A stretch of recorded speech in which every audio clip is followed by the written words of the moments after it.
En 1980, l'Irak et l'Iran s'engagent dans un conflit long et dévastateur. À partir de 1984, une guerre des pétroliers éclate en parallèle. Chaque camp cherche à frapper le commerce pétrolier de l'adversaire en attaquant des supertankers et navires marchands dans le golfe Persique. L'Irak cible notamment les navires liés à l'Iran pour asphyxier son économie, utilisant des avions de combat équipés de missiles anti-navires Exocet AM-39 fournis par la France. De son côté, l'Iran riposte en minant les eaux et en attaquant des navires neutres ou koweïtiens alliés à Bagdad. Cette escalade menace la sécurité du trafic maritime international et pousse les puissances occidentales, dont les États-Unis, à renforcer leur présence navale dans le Golfe. L'Irak dispose à l'époque d'avions d'assaut Mirage F-1EQ capables de tirer l'Exocet, arme redoutable déjà illustrée pendant la guerre des Malouines. Mais ces chasseurs ont un rayon d'action limité face à l'immensité du Golfe. Vers 1986, Bagdad envisage alors une solution créative. Convertir un avion d'affaires civil de longue portée, discret et rapide, en plateforme de lancement de missiles anti-navires. Le choix se porte sur le Dassault Falcon 50, un triréacteur d'affaires français, réputé pour son rayon d'action transocéanique, environ 3000 nœuds, et sa fiabilité.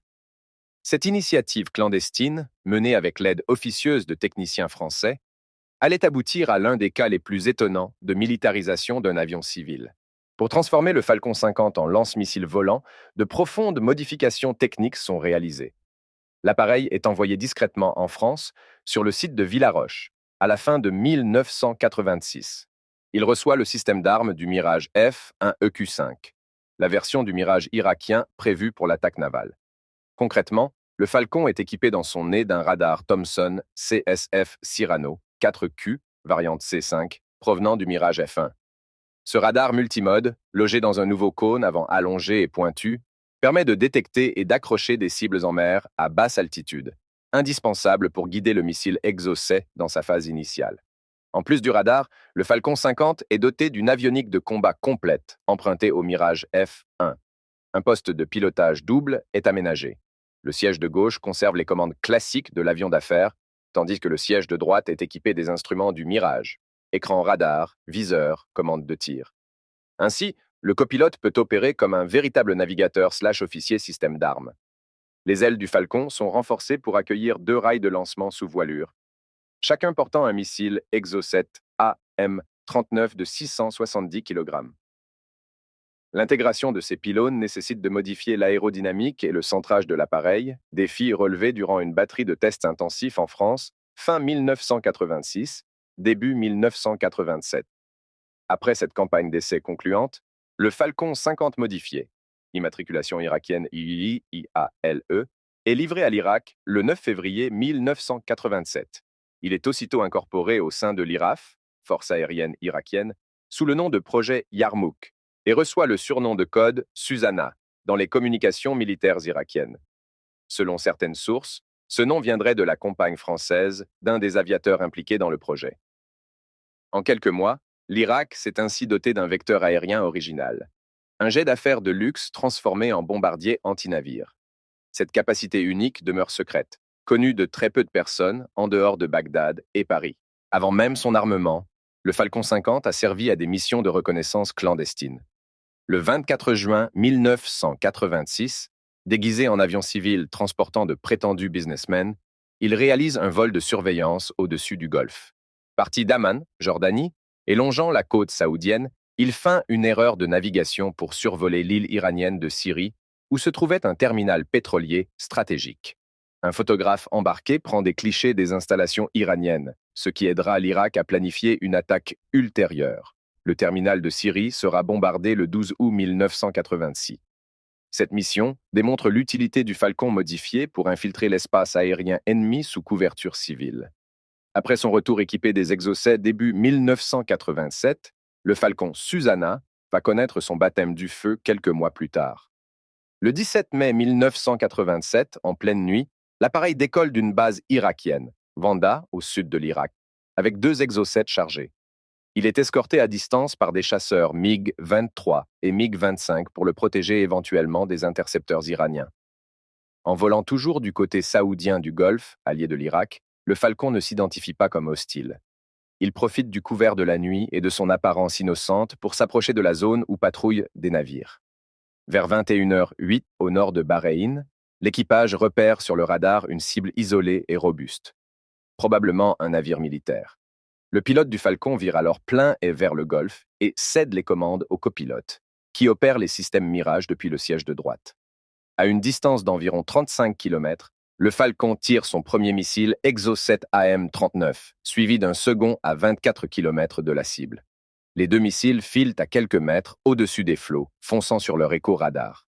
La cible, hélas, n'est pas iranienne. Il s'agit de la frégate américaine USS Stark, FFG-31, en patrouille au large de l'Arabie saoudite. L'attaque est foudroyante. Le premier Exocet frappe le flanc du Stark, mais n'explose pas, semblable au sort qu'avait connu le HMS Sheffield en 1982. Le second missile touche la frégate peu après et explose dans les quartiers d'habitation, provoquant un incendie infernal. 37 marins américains sont tués sur le coup ou piégés par le feu. La passerelle et le CIC, centre opérationnel du navire, sont ravagés. En quelques secondes, ce petit jet civil a infligé à l'US Navy l'une de ses pires pertes depuis la Seconde Guerre mondiale. La défense du Stark a été prise de court. Le bâtiment disposait de radars de veille et de missiles antiaériens standard MR, mais aucun tir de riposte n'a eu lieu. Ni missiles, ni canon phalanx. Le Stark n'en était pas équipé à l'époque. Confiants dans la couverture radar saoudienne, les officiers du Stark n'ont pas réalisé qu'un petit avion d'affaires pouvait être une menace mortelle. Ils auraient tenté d'établir un contact radio avec l'aéronef inconnu à l'approche, sans réponse. En quelques minutes, la frégate est laissée en feu et désemparée. Seule la bravoure de l'équipage en lutte anti-avarie évite son naufrage complet. Après l'attaque, le Falcon 50 Susanna met les gaz vers le nord et parvient à s'échapper indemne. 2 F-15C saoudiens sont bien envoyés à sa poursuite sur alerte AWACS, mais leur réaction tardive restera vaine. L'avion irakien regagne sa base sans encombre. Bagdad, découvrant qu'il a frappé un navire américain et non iranien, comprend le risque d'incident majeur. Saddam Hussein nie toute intention hostile envers l'allié américain et présente rapidement des excuses officielles. L'Irak qualifie l'attaque d'erreur et accepte d'indemniser les victimes et de payer des compensations pour les dégâts. Washington, de son côté, choisit d'avaler cette explication peu convaincante afin de ne pas briser l'alliance de fait avec l'Irak contre l'Iran. Fait notable, les autorités américaines ont publiquement attribué l'attaque du Stark à un Mirage F, un Irakien, et non au Falcon 50. Cette version officielle visait sans doute à ne pas embarrasser la France, fournisseur de l'avion d'affaires détourné, ni révéler aux Iraniens l'existence de cette arme secrète irakienne. Néanmoins, l'Office of Naval Intelligence, renseignement naval américain, avait bien compris la réalité. Un Falcon 50 armé d'Exocet rôdait dans la région. L'appareil, unique en son genre, n'allait plus être utilisé en combat par la suite, l'Irak n'osant sans doute pas renouveler ce coup de poker après le tollé du Stark. Il servira toutefois à entraîner les équipages de Mirage F1 pour les familiariser au système Exocet sans risquer leurs précieux chasseurs et sera conservé en réserve stratégique. L'attaque du USS Stark a provoqué un électrochoc au sein de l'US Navy. Jamais un navire de guerre américain contemporain n'avait été autant endommagé par un avion ennemi, d'autant plus un avion d'apparence civile. Cet événement se produit alors que les États-Unis soutiennent officieusement l'Irak, mais il les pousse à revoir leur posture dans le golfe Persique. Quelques semaines plus tard, en juillet 1987, Washington lance l'opération Ernest Will, la plus grande mission d'escorte navale depuis la Seconde Guerre mondiale. Des dizaines de pétroliers koweïtiens sont rebaptisés sous pavillon américain et accompagnés par des destroyers et frégates US à travers le Golfe. Officiellement, il s'agit de protéger le trafic contre les attaques iraniennes. Mais en réalité, la leçon du Stark est bien présente. Il faut éviter à tout prix de nouveaux accidents et renforcer la vigilance face à toute menace aérienne, même improbable. Concrètement, la doctrine navale américaine connaît plusieurs ajustements majeurs. Règles d'engagement assouplies. Avant 1987, un avion inconnu n'était considéré hostile que s'il manifestait une intention d'attaque évidente. Après le Stark, les commandants de navires reçoivent l'autorisation d'ouvrir le feu plus rapidement en cas de doute raisonnable. Le spectre du Falcon irakien rend les équipages beaucoup plus méfiants envers les échos-radars d'aéronefs civils qui ne répondent pas aux appels. Amélioration de la défense antiaérienne des bâtiments. L'US Navy, accélère l'installation de systèmes CIWS Phalanx sur ces frégates et renforce l'entraînement des opérateurs de défense aérienne. Le Stark n'avait pas de phalanx actif lors de l'attaque, une lacune que la marine s'emploie à combler à l'avenir. On révise aussi les procédures de veille radar pour mieux détecter les petits avions à basse altitude. Des exercices intègrent désormais des scénarios d'attaque menés par des vecteurs aériens non conventionnels. Coordination avec l'US Air Force et les Alliés, l'opération ELF en était en cours depuis 1980 avec des AWACS E-3 à Sentry déployés en Arabie Saoudite pour surveiller le ciel du Golfe. Après 1987, ces AWACS redoublent d'attention sur les couloirs aériens civils. Toute déviation suspecte d'un avion léger ou business jet est signalée instantanément au navire. Les Saoudiens, équipés de F-15C, et autres alliés du Golfe reçoivent consigne d'intercepter systématiquement les avions inconnus volant vers les convois protégés. La portée et l'autonomie offertes par un jet comme le Falcon 50 en font également une plateforme de projection furtive. Avec des réservoirs additionnels, l'Irak a d'ailleurs ajouté un réservoir de 1500 litres dans la cabine de Susanna en 1990, il pouvait théoriquement frapper des cibles à plusieurs centaines de kilomètres et revenir sans ravitaillement. Les services de renseignement craignèrent même que l'Irak envoie ce Falcon par la Jordanie jusqu'en mer Rouge pour menacer la flotte américaine au large d'Israël ou de l'Égypte. Cette simple possibilité a imposé aux forces occidentales de mobiliser en permanence des chasseurs en alerte pour parer à tout raid surprise. Enfin, la charge utile d'un avion civil militarisé peut s'avérer conséquente. Le Falcon 50 en question emportait 2 exocets, soit près de 1,4 tonnes d'armement, de quoi couler ou lourdement endommager une frégate. D'autres avions d'affaires plus gros pourraient théoriquement transporter des missiles encore plus nombreux ou divers, air-sol, anti-radar.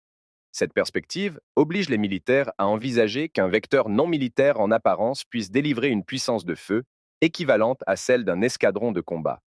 En somme, la menace représentée par un avion d'apparence civile équipé d'armes lourdes réside dans sa furtivité tactique, dissimulation parmi le trafic civil, sa portée stratégique et sa force de frappe disproportionnée pour sa taille. Après 1987, toutes les marines du monde ont intégré ce cas de figure dans leur scénario. La nécessité de vérifier l'identité de tout avion inconnu, fût-il un business jet blanc à rayures dorées, avant de le laisser approcher des unités navales précieuses. Le cas du Falcon 50 irakien est spectaculaire, mais d'autres avions civils français ont connu des conversions militaires, quoique moins offensives pour la plupart. Dassault Aviation, le constructeur du Falcon, a souvent proposé des versions militarisées de ses jets d'affaires, et certaines ont été utilisées par des armées ou gardes-côtes. Dassault Falcon 20, ce biréacteur d'affaires des années 1960, a été décliné en version de surveillance maritime. L'US Coast Guard en a acquis 41 exemplaires désignés HU-25 Guardian à partir de 1982. Dotés d'un radar de recherche et d'optique, ces Falcon 20G patrouillaient les côtes américaines à la recherche de navires en détresse ou de trafiquants. En France, la Marine nationale a utilisé à partir de 1984 5 Falcon 20G, appelé Falcon 200 Guardian, basé en Polynésie et en Nouvelle-Calédonie pour surveiller l'océan. Ces appareils étaient équipés d'un radar Thomson CSF Varan et pouvaient emporter, au moins théoriquement, des missiles Exocet AM-39 sous les ailes. Cette configuration Exocet n'a jamais été mise en œuvre en opération pour les Falcon 20 français, leur mission principale restant la surveillance et le sauvetage, mais la capacité avait été étudiée et offerte à l'export. Dassault Falcon 50 mai-sur-Mare. La marine française a également adapté 8 Falcons 50 de seconde main en avion de surveillance maritime, programme sur Mare. Entrés en service entre 2000 et 2010, ces Falcon 50M, baptisés plus tard Falcon 50 M1/MS, sont dotés de caméras infrarouges, de radars maritimes et de systèmes de transmission pour surveiller les approches maritimes et lutter contre les trafics. Ils disposent d'une trappe ventrale pour larguer des canaux de sauvetage ou bouées, mais ne sont pas armés de missiles. Néanmoins, ce sont des exemples modernes de jets d'affaires convertis pour des missions militaires de patrouille, tout comme le seront leurs remplaçants, les futurs Falcon 2000 Albatros, commandés en 2020. Autres exemples d'appareils civils militarisés? Au-delà des Falcons, l'aéronautique française a souvent emprunté des plateformes civiles pour des usages militaires spécialisés. Le Transal C-160 Gabriel de l'armée de l'air était un avion de transport transformé en station d'écoute électronique. Plus récemment, La France a choisi le biréacteur Dassault Falcon 8X, dérivé du jet d'affaires Falcon 7X/8X, pour en faire ses nouveaux avions Archange de renseignement électronique à longue portée, remplaçant les vieux DC-8 Sarig américains modifiés. Dans le domaine de la surveillance maritime et anti-sous-marine, le constructeur ATR, franco-italien, a adapté son avion de ligne ATR-72 en version ATR-72 MPA pour la patrouille maritime, avec des consoles tactiques, bouées acoustiques et possibilité d'emport de torpilles. En conclusion, l'histoire du Falcon 50 irakien armé d'Exocet, alias Susanna, demeure un cas d'école unique où un avion d'affaires français s'est retrouvé acteur d'une attaque meurtrière en haute mer. Cette initiative audacieuse de l'Irak, bien que limitée, a eu un impact disproportionné sur la stratégie navale américaine et a fait prendre conscience au monde militaire de la dangerosité potentielle des loups déguisés en agneaux dans le ciel. 13 minutes de récit ne sont pas de trop pour plonger dans cette page étonnante de l'histoire militaire, mêlant haute technologie, ruse et conséquences géopolitiques durables.